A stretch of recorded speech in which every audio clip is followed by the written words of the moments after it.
प्रेम से वादू शेरा वाली मैया की।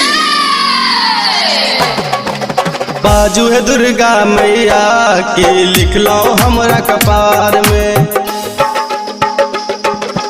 बाजू है दुर्गा मैया की लिख लो हमरा कपार में।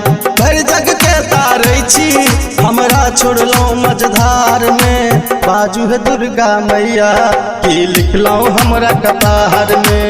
बाजू है दुर्गा मैया की लिख लो हमरा कपार में। डीजे सुमित सतीश रईमा। अभी आप सुन रहे हैं अन्नू रिकॉर्डिंग स्टूडियो।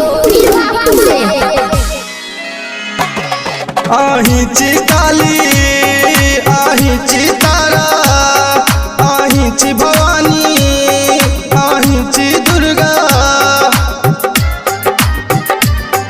आही ची काली आही ची तारा आही ची भवानी आही ची दुर्गा।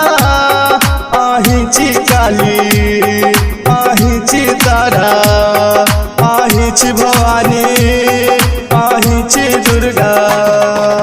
आही ची शारद मैया जग जननी संसार में। बाजू है दुर्गा मैया ये लिख लो हमरा कपार में। बाजू है दुर्गा मैया ये लिख लो हमरा कपार डीजे में। सुमित सतीश रईमा। अभी आप सुन रहे हैं अन्नू रिकॉर्डिंग स्टूडियो। आहा के दया से चलैया जमाना तैयो किया हमर बहैया नैना।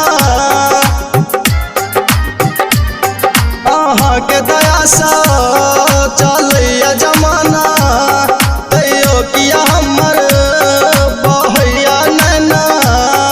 आहा के दया से चलैया जमाना तैयो किया हमर बहैया नैना। पूजा नित करै छी हम आबि के अहाँ दुआर में। बाजू है दुर्गा मैया ये लिख लो हमरा कपार में। बाजू है दुर्गा मैया ये लिख लो हमरा कपार में।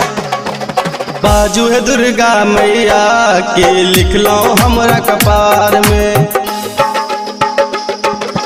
बाजू है दुर्गा मैया के लिख लो हमरा कपार में। भर जग के तारै छी हमरा छोड़लो मझधार में। बाजू है दुर्गा मैया के लिख लो हमरा कपार में। बाजू है दुर्गा मैया के लिख लो हमरा कपार।